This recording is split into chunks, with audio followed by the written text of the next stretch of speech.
삼손의 일대기를 우리 보고 있습니다. 삼손을 하나님께서 기록하신 여러 뜻이 있겠지만 그의 인생을 보면 우리가 참 잘 살았구나 하는 그런 안도의 모습보다는 왜 이렇게 인생을 살았을까 하는 안타까움, 또 그의 삶의 비극적인 모습에 우리의 마음 한구석이 좋지 않습니다. 그의 인생은 사실 따르게 보면 큰 시험을 받았고 또 그 시험에서 넘어진 그런 인생의 모습을 보여줍니다.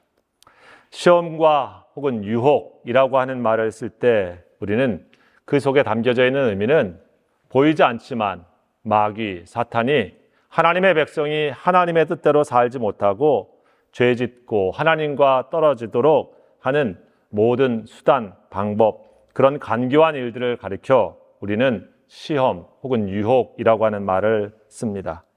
세상을 살다 보면 그래서 삼손의 이야기처럼 이 세상은 사실 눈만 조금 돌려보면 우리 믿는 사람에게 시험이 있고 유혹이 많은 그런 세상이구나라고 하는 것을 우리는 알게 됩니다. 믿음 생활하면서 이 세상을 살아가면서 유혹받지 않고 시험받지 않고 살아간 사람이 있나? 라고 질문해 보면 그런 사람은 없습니다. 아담과 하와가 창세기에 나와 있지요. 사실은 하나님께서 처음 만드신 어떻게 보면 거의 완벽한 상태의 모든 것을 갖추고 있었던 아담과 하와도 사실 유혹이 있었고 시험이 있었지 않습니까? 여러분, 그러면서 보면 마귀 사탄은 언제든지 어떠한 상황에 있다 할지라도 하나님과 우리 사이에 믿음과 사랑과 진실한 관계가 있는 곳에서 그것을 무너뜨리기 위해서 정말 열심히 시험하고 유혹한다고 하는 사실을 우리가 기억할 필요가 있는 것입니다. 신약시대에 예수님께서 하나님의 아들로 세상에 오셨습니다. 그런데 40일 동안 기도하시고 있던 그곳에 누가 왔습니까? 사탄이 왔습니다. 그 예수님도 시험한 존재입니다. 돌을 떡이 되게 하라 하나님을 의심하게 했을 때도 그 예수님이 그 시험을 물리치시죠. 성전 높은 곳에 올라가서 뛰어내려라 널 받아줄 거야 하는 그 시험도 예수님에게 했습니다. 그러나 하나님을 시험하지 말라고 말하면서 그 시험을 예수님 이기셨습니다. 천하 만국을 다 보여주면서 나한테만 절하면 이 모든 것을 너한테 줄게 라고 예수님을 시험했습니다. 예수님은 그 시험, 하나님을 배반하고 하나님을 떠나서 자기 욕심을 챙기라고 하는 그 시험들을 다 이기셨죠. 여러분, 그러나 그 시험은 우리 성도들에게도 지금도 여전히 있고 교회에도 여전히 있습니다. 돌을 떡떡이가 되게 하는 말도 안 되는 일에 하나님의 말씀과 하나님의 복음과 하나님의 능력을 사용하도록 우리를 유혹하기도 합니다. 하지 않아도 될, 하지 말아야 하는 일처럼 성전 높은 곳에서 쓸데없이 뛰어내리면서 하나님 앞에서 만용을 부리는 신앙의 모습도 우리에게 다가올 때도 있습니다. 사단이 했던 것처럼 세상에 정말 좋은 천하 만국과 같이 권력과 힘과 그리고 돈과 명예를 우리들에게 보여주면서 사단을 따르고 거기에 경배하고 거기에 숙이기만 한다고 하면 이 모든 것들을 다 너에게 줄게 라고 합니다. 여러분, 오늘 우리 믿음은 그런 도전에 있습니다. 교회가 있고 믿음의 신앙에게 있지만 여전히 그런 것들을 내 것 삼으려고 하고 하나님을 조금 더 멀리 할 수 있지라고 하는 유혹과 시험이 우리들에게 지금도 늘 있고 이 시대에도 있죠. 자신만만해 할 수 있지만 여러분, 우리는 베드로를 기억하지 않습니까? 3번씩 절대로 주님을 부인하지 않겠다고 자신만만했지만 믿음의 출발선에서 3번씩 믿음의 거장인 베드로도 넘어지기도 했습니다. 여러분, 오늘 이 삼손의 이야기는 그런 의미에서 정말 구약의 가장 강력한 하나님의 사람이고 나시린이었고 그리고 그 힘이 파워풀하였던 그 삼손의 인생이 이렇게 넘어질 수 있구나 라고 하는 것을 보면서 우리가 다시 한번 영적인 도전과 삶과 우리 자신의 삶의 자리가 그런 시험 앞에서 우리 주님을 다시 한번 의지하고 이기신 우리 주님의 도우심 앞에서 우리가 살아가야 된다고 하는 사실을 다시 한번 확인해야 될 줄 믿습니다. 여러분, 마귀가 누구를 시험합니까? 강한 자입니까? 약한 자입니까? 마귀는 강한 자도 유혹하고 약한 자도 유혹합니다. 마귀가 누구를 유혹하는가? 살아있는 사람을 유혹합니다. 믿음이 있는 사람을 유혹하는 것이죠. 믿음 없이 하나님을 떠나 있는 사람은 시험할 필요가 없습니다. 이미 마귀 편에 속해 있기 때문에 그런 것입니다. 여러분, 삼손이 인생에서 넘어진다고 하는 것은 사실은 히브리서에 있는 말처럼 삼손의 시작이 하나님의 사람이었고요. 또 사실 그의 인생도 히브리서 11장에 평가하고 있는 것처럼 기드온, 삼손, 바락, 사무엘과 같은 믿음의 사람을 언급하는 것처럼 그의 인생도 하나님을 붙잡고 살아간 사람이었기 때문에 마귀는 그 사람을 넘어뜨리려고 하는 것입니다. 여러분, 별로 부상당해 있고 실력 없는 사람은 놔둬도 진가를 발휘하지 못하지만 어떻습니까? 경기에서 주전 선수로 뛸 사람들, 실력을 발휘하고 게임이 체인지 될 수 있는 사람은 1순위로 무너뜨려야 되는 것이죠. 사실 이 사사시대에 지금 이 삼손을 하나님께서 하신 것은 그런 것과 같습니다. 어두운 시대에 하나님께서 하시고자 하시는 일을 위해서 특별히 주전 선수 한 명을 지금 세운 그런 일과 같은 거예요. 강력한 선수를 마치 스카우트 해가지고 우리 팀에 데려온 것 같지만 문제는 사실 우리가 본 것처럼 시험에 넘어지고 쓰러진 인생의 모습을 보여주는 것이 삼손입니다. 우리는 믿음을 갖고 있습니다. 삼손은 구원받은 사람이고 하나님을 믿는 사람입니다. 그렇지만 그가 앞에 있었던 시험과 유혹에 넘어졌을 때 그 인생의 모습은 어떤가? 참 슬프고 비극적이다라고 하는 것을 보여주고 있습니다. 우리들도 마찬가지 아니겠습니까? 똑같은 믿음의 길에 서 있기 때문에 우리가 다시 한번 생각할 것은 다시금 삼손과 같이 그런 모습에서 그 인생에서 우리가 다시 한번 시험이 올 때, 유혹이 올 때 넘어지지 말아야 되겠다. 주님 붙잡고 이겨야 되겠다. 승리의 길을 걸어야 하겠다라고 하는 마음을 우리가 다시 한번 갖기를 원하는 이유인 것입니다. 여러분, 오늘 삼손이 그의 인생에서 넘어진 이유는 무엇일까? 그 인생의 특징이 무엇이었을까? 여기 성경을 보면 그 인생의 특징들이 나옵니다. 그의 인생 첫째는 자기는 있고 하나님은 없기 때문입니다. 자기에 대한 사랑은 깊어지지만 하나님의 뜻을 따르는 순종은 점점 약해집니다. 인생의 것들을 선택하는 과정 속에 늘 내가 좋은 것은 있고 하나님의 좋은 것은 뒷전이 되어지는 것. 그래서 그가 이 시험에 넘어집니다. 오늘 이야기가 14장 얘기가 그런 이야기입니다. 삼손이 나이가 들었습니다. 결혼하고 싶어서 결혼할 대상자를 찾고 있었나 봅니다.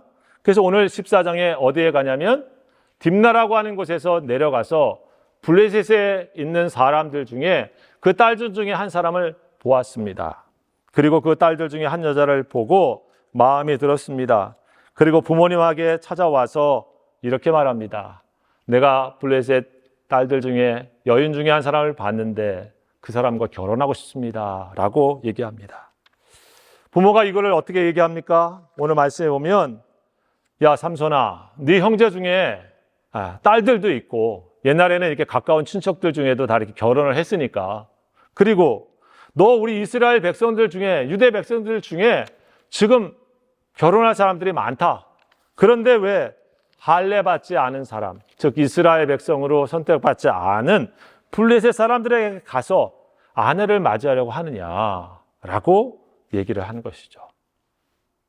여러분, 이 블레셋이라고 하는 것이 지금 등장하고 있는데 이 블레셋은 우리가 아는 것처럼 이 크레데라고 하는 그 지중해 섬에서 배 타고 건너와서 이 지금의 팔레스타인, 이 블레셋에서 팔레스타인이라고 하는 말이 유래되었다고도 이해하고 있죠.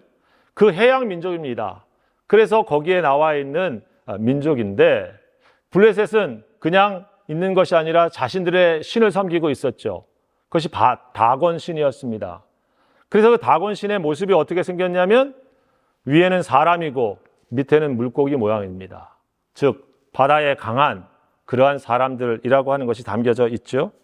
자, 왜 블레셋의 여인과 결혼하지 말라고 할까? 그리고 그 이유는 다른 것에 있지 않습니다.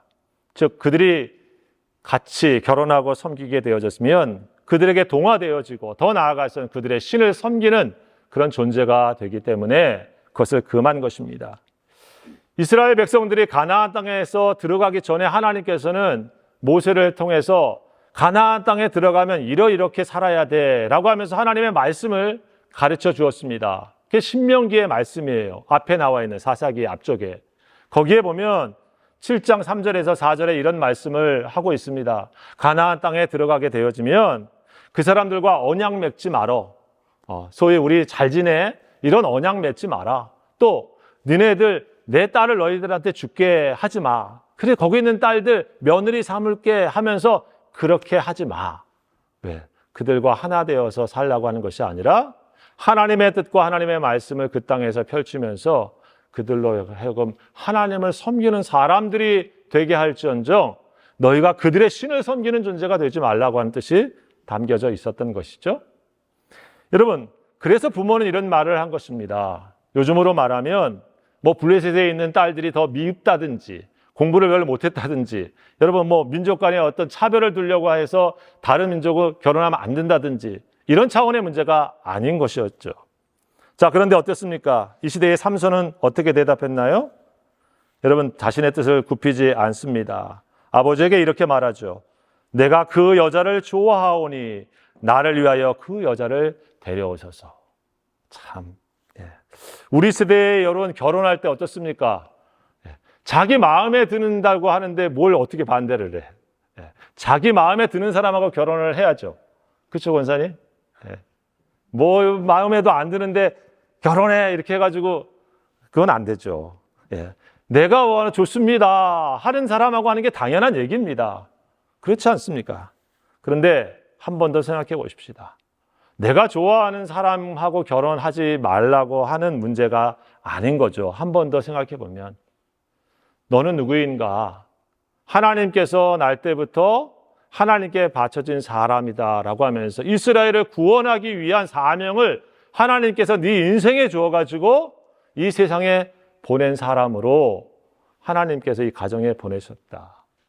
그러면서 네 인생이 지금 이렇게 가고 있는데 그런 너가 남도 아니라 자기의 신분과 자기의 직분과 사명하고는 다른 길인 하나님과 이스라엘의 대적이 되고 있는 블레셋의 딸들과 결혼해서 산다고 하는 것, 그것은 다른 문제인 것이죠.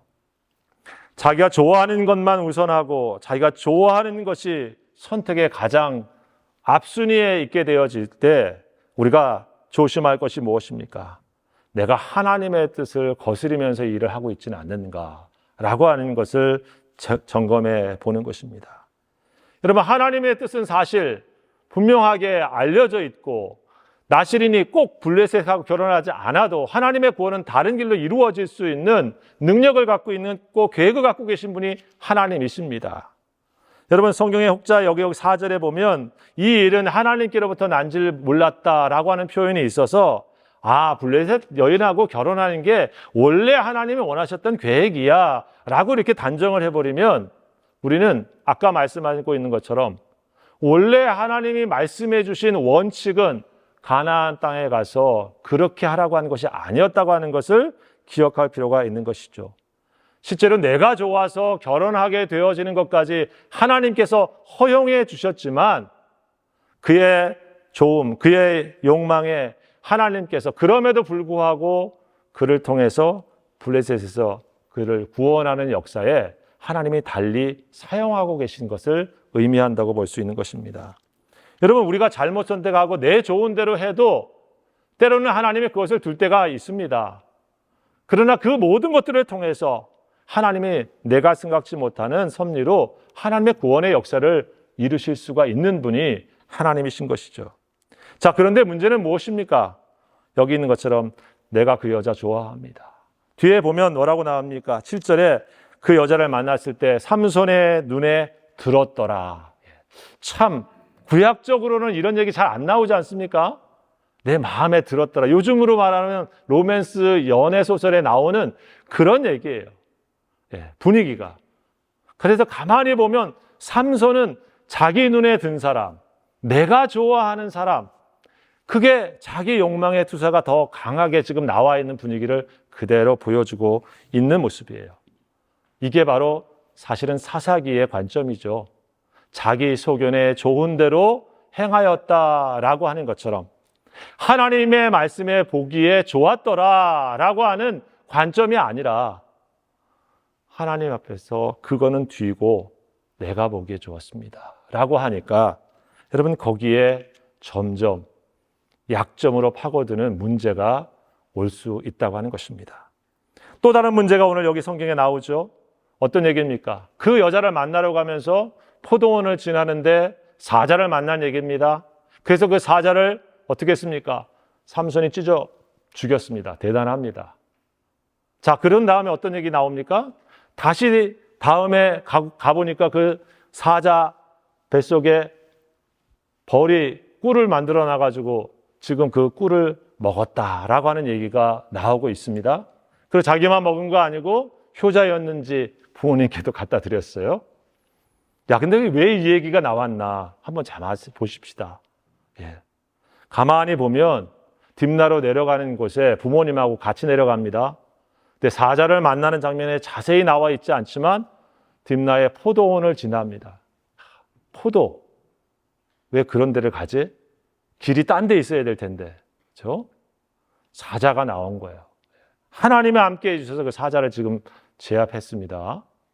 자, 그런데 또 갑니다. 혼자 가는데 그 사자의 꿀이 있어요. 죽은 시체 위에 꿀이 있습니다. 그래서 그 꿀을 먹고 자기 부모에게도 줍니다. 부모님에게 좋은 거 드렸다고 하는 효도해야지 하는 그런 얘기가 아닙니다. 왜? 삼손도 알고 있었습니다. 나는 나실인으로서 시체를 만지면 안 돼. 여기 주검이라고 하는 게 시체죠. 죽은 존재, 주검이라고 만지면 왜? 지난 시간에 말한 것처럼 그 부정한 것이 나를 부정하게 만드니까. 내 안에는 하나님의 영이 있고 나는 하나님의 거룩한 사람으로 하나님께서 구별하셔서 그걸 터치하지 말라. 하나님하고만 커넥트 되어 있는 그런 존재로 내 삶의 자리를 지키라라고 하는 것이 거기 만지지 마라. 나쁜 거, 부정한 것 거기 있는 것인데 가다가 그게 있어가지고 지금 먹었다. 이 얘기가 나와 있는 얘기입니다. 여러분, 삼손의 이야기는 그래서 위험합니다. 마치 보도라인을 갖다가 밑에가 절벽전에 거기를 조심조심 가고 있는 그런 모습을 부모 입장에서 보고 있는 것 같은 그런 것입니다. 여러분, 오늘 그러한 모습이 이 삼손에 있는 모습이 그 속에 시험이 찾아오고 유혹이 찾아오고 있는 것이죠. 여러분, 그런 의미에서 날카롭게 잘 드는 칼과 같은 삼손, 무엇이든 벨 수 있는 힘을 가진 그런 칼과 같은 삼손, 문제는 그것을 때에 맞게 잘 조절하여 쓸 칼집이 준비되어 있지 않는 삼손과 같습니다. 하나님의 말씀에 자신의 인격과 삶의 자리가 잘 제어받는 인격적인 칼집 없는 칼만 가진 사람 같은 모습이 삼손입니다.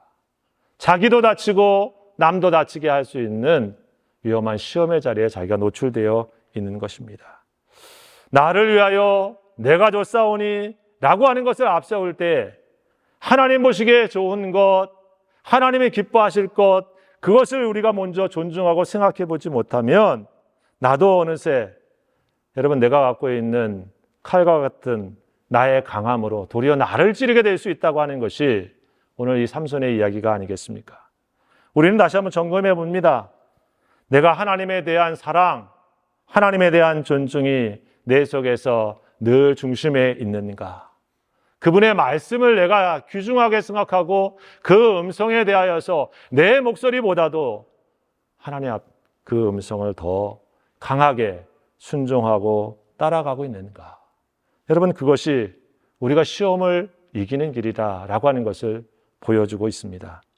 우리 믿음의 자리는 바로 예수님의 말씀처럼 우리 본능의 소리보다도 하나님께서 하시는 말씀의 소리에 자신의 본능의 모습을 내려놓고 주님 앞에서 살아갈 수 있을 때 우리는 이 시험을 이길 수 있다고 하는 것을 기억할 수 있기 바랍니다.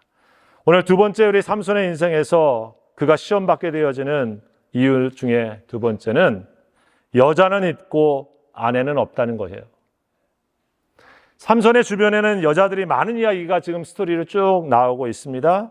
하지만 진정한 삶의 동반자처럼 마음을 같이 하고 인격적인 신뢰가 있는 아내는 등장하고 있지 않습니다. 자기 곁에 욕망을 채워줄 여자들은 삼손의 인생에 많았지만 자신과 함께 꿈을 꾸고 비전을 나누며 친밀한 인격적인 관계를 가진 믿음의 아내, 믿음의 동반자는 그 곁에 없었다고 하는 것입니다. 여러분, 오늘 인생에서 바로 그런 관계를 파고들어 삼손은 많은 시험을 당하고 있죠. 삼손의 이야기 속에 세 여인이 등장합니다. 오늘 14장에 딥나에서 결혼하게 되어지는 결혼식을 치르려고 했었던 바로 딥나의 여인.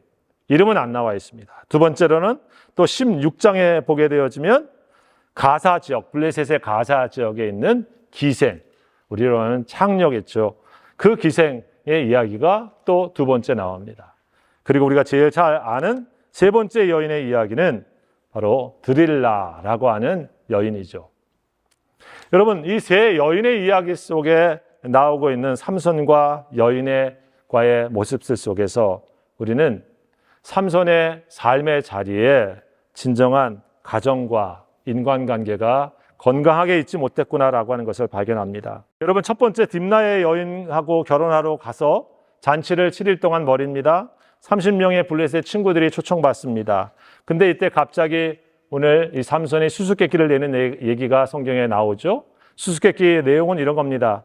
먹는 자에게서 먹는 것이 나오고 강한 자에게서 단 것이 나왔다 라고 질문을 합니다. 이 수수께끼 맞히면 너희한테 내가 배옷 30벌, 겉옷 30벌 줄게. 근데 못 맞히면 나한테 줘 라고 하는 그러한 딜, 요즘으로 말하면 내기가 문제가 됐습니다.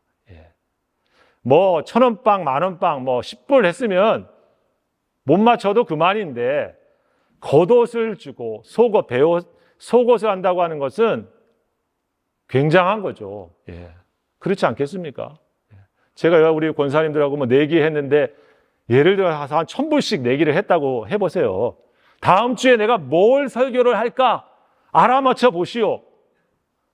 그렇게 수수께끼를 내고 갔는데 그러면 우리 권사님들 어떻게 하실 거야? 아이고, 그렇지. 1,000불씩이라도 우리 목사님 내가 선교하는 마음으로. 아이고, 그럴 수도 있지 모르지만 말이 됩니까? 그래서 어떻게 했다? 여기 있는 30명이 가만히 있지 않고 이 딥나의 여인한테 가가지고 너 이거 무슨 뜻인지 알아내지 않으면 너 죽어. 협박했어요. 7일 동안 계속. 근데 어떻습니까? 우리 아들한테 가가지고 목사님 다음 주에 무슨 설교하는지 꼭 전해줘. 뭐 이런 식으로 했다 그러면 뭐 그래도 될지 말지 했겠지만 여러분 이거는 죽고 사는 문제로 지금 협박을 블레셋에 있는 사람들이 한 거예요. 그래서 어떻게 됐습니까? 신부가 매일매일 삼손한테 이렇게 말합니다. 당신 그거 알려주지 않으면은 나 사랑하지 않은 거야. 성경에 나와 있는 얘기죠. 울면서 알려달라. 결혼할 여자가 매일매일 지금 신혼 7일 동안 지금 보내면서 결혼식을 해서 끝나야 될 그런 신부된 사람이 자기한테 울면서 네가 그걸 그런 수수께끼했는데 나한테는 알려주지 않는다고 하는 거는 나를 믿지도 못하는 거고 나를 신뢰하지도 않는 거고 나의 부인으로 생각하지도 않는 거고. 참 삼손이 오늘 성경에 보니까 내가 우리 부모님과도 얘기도 안 했는데 어떻게 당신한테 알려줘. 안 돼 하다가 성경에 보니까 제7일째 이렇게 성경에 있습니다. 그가 아내에게 알려주었다. 결혼은 파탄이 났습니다. 딥나의 여인과 삼손은 살지 않았습니다. 여러분 두 번째 여인 이야기도 마찬가지죠. 기생 가사에 가서 한 여인과 그는 살았지만 그날 밤에 그는 사실 또 도망쳐 나오는 이야기가 우리 사사기 16장입니다. 문짝을 뱉고 죽을 뻔하다가 다시 도망쳐 나오는 이야기가 그 얘기죠. 세 번째 얘기는 우리가 너무나 잘 아는 얘기입니다. 소래골짜기의 드릴라라고 하는 여인의 이야기죠.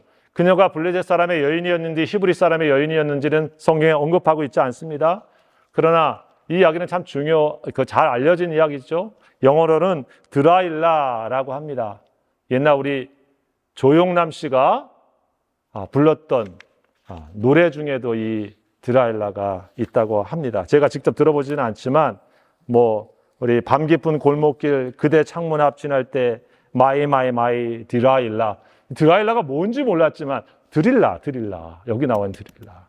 그 얘기였다고 나중에 알았어요. 배신의 아이콘 같이 서 있는 드릴라지만 여러분 어떻습니까? 특별히 이름이 나와 있는데 그녀는 오늘 성경에 보면 여러분이 보지는 않았지만 우리 16장에 보면 블레셋 사람들 리더인 방백들이 찾아와 가지고 이렇게 유혹합니다. 네가 삼손이 힘이 어디서 나오는지 그리고 우리가 어떻게 해서 그것을 결박해 가지고 그를 묶어서 굴복을 시켜야 되는지 알려주게 되어지면 우리가 각각 은 1,100불씩 줄게. 100개씩 줄게. 즉 이스라엘 블레셋의 5개의 큰 도시가 있잖아요. 거기에 있는 리더들을 방백이라고 한 겁니다. 자, 메이어 같이 그 시장과 같은 거죠. 그 사람들이 와서 그 비밀을 스파이 작전을 욕합니다. 여러분 이 돈이 얼마나 크냐면 사실 그 당시 노예 한 명 저기 파는 데 있어서 은 30여 값이야. 노예가. 아브라함이 막벨라 굴을 자기 가족을 위해서 이제 살 때도 그 값이 뭐냐면 400, 은 400이에요. 땅값이. 그런데 한 사람마다 1,100개의 은을 주면 5명이 다 각각에 주면 이게 5,000개가 넘는데 엄청난 지금 돈의 오퍼를 받은 겁니다. 자, 드릴라 어떻게 합니까? 두말 없이 실행하죠. 오늘 성경에 보면 그런 여인을 성경에 보면 삼손은 그 여인을 사랑하였더라. 사랑이 죄는 아닙니다. 그런데 그런 사랑에 대하여서 드릴라는 진실한 사랑으로 맺어진 관계는 아니었던 것이죠. 자신의 이익을 위해서 이용할 대상으로서의 삼손이 있었던 것뿐입니다. 여자는 있었고 진정한 사랑을 나눈 아내는 삼손에게 없었던 것입니다. 여러분 드릴라의 이름 속에 있는 이름의 뜻이 뭘까요? 밤이에요. 밤, 나이트, 어둠, 밤. 삼손의 이름은 뭡니까? 태양, 선이에요. 삼손이 이 드릴라를 만나 그 선이 해가 밤에 정복당하고 사라지고 맙니다. 그리고 두 눈이 뽑힌 것처럼 삼손은 사실 빛을 못 보고 빛을 잃어버리는 존재가 되는 것이 이 얘기 속에 나와 있는 모습이기도 합니다. 아내라고 하는 말은 한국어에 내 아내 해, 내 아내 선이라고 하는 말이 아내라고 하죠. 만약 하나님께서 그에게 줬던 삼손이 선이었는데 태양이었는데 진정한 아내를 만났다고 하면 그는 그 아내의 해를 갖게 됐을 거고 그 가정은 하나님의 빛이 비치는 그런 관계가 됐었을 텐데 하는 생각을 해보게 됩니다. 여러분 우리가 시험을 당하는 일, 유혹을 당하는 일 중에는 많은 경우 가까운 관계 안에서 일어날 때가 많습니다. 진실한 관계, 인격적인 관계가 아니라 이익으로 맺어지는 관계, 그리고 자신의 욕심으로 맺어지는 관계에는 시험이 찾아올 수 있고 유혹이 찾아오고 그 일은 우리를 굉장히 큰 곤란으로 만들 수 있다고 하는 사실을 기억할 필요가 있습니다. 여러분 사역자의 한 사람인 삼손은 그런 의미에서 보면 건강한 가정이 누구보다도 필요한 사람이었다고 하는 것을 알 수 있습니다. 여러분 그런데 우리가 삼손 이야기를 해보면 가정이 없습니다. 다른 사사들의 이야기는 누구와 결혼해서 자녀들이 있었다. 자녀의 얘기 없습니다.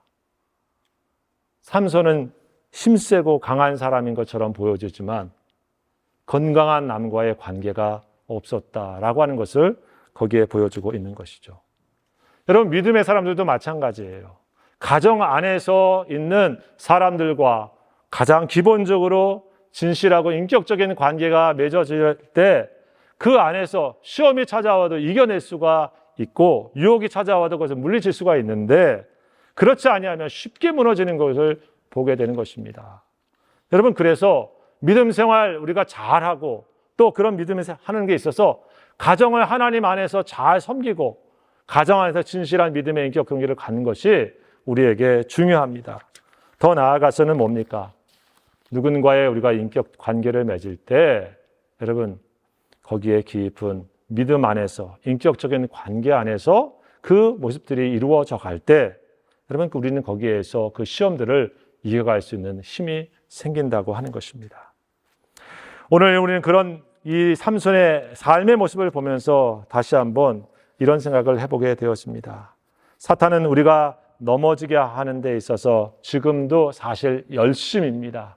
우는 사자와 같이 하나님 앞에서 우리가 서려고 하면 더 넘어지게끔 장애물도 두고 그리고 돌뿌리도 두고 그리고 여러 가지 우리 좋아하는 것들을 두어서 하나님께 조금 더 우리가 믿음으로 서고 조금 더 하나님을 향해서 경외하는 자로 살려고 하고 하는 마음들을 자꾸 뒤로 가게 약하게 만들어가고 있다고 하는 것을 기억합시다. 아, 나는 서 있어, 나는 괜찮아 라고 혹시 우리 마음에 드는 순간 고린도전서 10장 12절의 말씀을 기억합시다. 그런즉 선줄로 생각하는 자는 넘어질까 조심하라. 삶과 하나님 앞에서 예수님도 시험했었던 사탄이 내가 뭐라고 나한테 내가 믿음으로 살려고 할 때 나를 그냥 가만두겠습니까? 초대교회 시대의 유명한 교부 암브로시스가 한 말입니다. 삼손은 사자의 목을 조여 죽일 수 있었으나 자신의 정욕을 죽이지 못한 사람이었고 삼손은 원수의 쇠사슬을 쉽게 끊을 수 있었으나 자기의 정욕의 쇠사슬을 끊지 못한 사람이었다. 삼손은 원수의 보리밭에 불을 지를 수 있었으나 자기는 한 여인이 지른 정욕의 불에 타 죽어버린 사람이 되었다. 방심하자 거룩한 힘은 떠나고 정욕의 힘이 서서히 삼손을 사로잡았다. 사랑하는 성도 여러분, 삼손은 센 사람이었습니다. 하지만 그도 시험에 넘어지기도 했는 것이죠. 우리는 약하지 않습니까? 그렇다고 하면 우리는 삼가 더 조심해야 되지 않겠습니까? 우리는 더 하나님을 붙잡아야 되지 않겠습니까? 나는 기도하지 않아도 쓰러지지 않아. 그런 사람은 없습니다. 나는 하나님의 말씀을 앞에 두고 존중하지 않는 그렇게 살아도 나는 탄탄대로야. 그런 삶은 없습니다. 주님과 동행하기를 우리가 깨어있는 마음으로 더 챙기고 더 신경 써야 우리가 하나님 앞에서 믿음의 길을 승리자로 살아갈 수 있다고 하는 것을 이 삼손이 보여주는 것입니다. 우리 사랑하는 귀한 성도들이 이 사순절을 다시 한번 쫙 보내면서 내가 믿음에 지는 사람이 아니라 하나님과 함께 동행하는 이 믿음에 내가 승리해야지. 이 마음 가지고 여러분 아침 매일매일 다시 한번 우리 오늘의 양식 잠시라도 보고 잠시라도 하나님 붙잡아 주십시오. 기도하고 하나님 우리 성도들 축복해 주십시오 라고 다른 이들에 대해서 중보해 주셔서 우리가 함께 가는 이 믿음의 길 주님 앞에서 설 때에 착했다, 잘했다, 수고했다 이런 칭찬을 저와 여러분이 함께 드릴 수 있는 우리 성도들 다 되시기를 우리 주의 이름으로 축원합니다. 기도합시다. 감사합니다. 하나님, 오늘도 하나님께서 우리를 주의 전으로 부르시고 함께 예배하시도록 축복하시니 감사합니다. 하나님, 믿음의 길 한 걸음 한 걸음 갈 때마다 하나님 우리를 흔드는 수많은 시험과 유혹들을 우리가 느낄 때마다 우리는 넘어질 수밖에 없고 쓰러질 수밖에 없는 약한 자인 것을 우리 하나님 앞에 내려놓고 고백합니다. 다시금 믿음의 주여 온전케 하시는 예수님의 십자가의 은혜에 붙잡고 하나님의 능력을 우리에게 덧입혀 주시기를 기도하며 하나님 앞에 한 걸음 한 걸음 주님 손 붙잡고 나아가는 우리 성도들이 다 되어서 우리 예수님 십자가와 부활의 능력으로 승리하신 것처럼 이 세상의 어둠과 죄를 뚫고 주의 생명의 능력으로 승리하는 우리 성도들 다 될 수 있도록 축복하여 주시옵소서. 이 모든 말씀 예수님의 이름으로 기도하옵나이다. 아멘. 이제는 우리 주 예수 그리스도의 은혜와 우리 아버지 하나님의 만하신 사랑하심과 성령님의 역사하시고 교통하시며 충만케 하시는 귀한 은혜가 언제나 우리 주 예수 그리스도의 은혜 붙잡고 믿음의 길 가기를 다짐하며 세상으로 나아가는 우리 성도들 한 사람 한 사람들 그 머리 위에, 그리고 그 가정 위에, 그리고 피로 차신 몸된 교회 위에 지금부터 영원토록 함께 하옵시기를 간절히 축원하옵나이다. 아멘.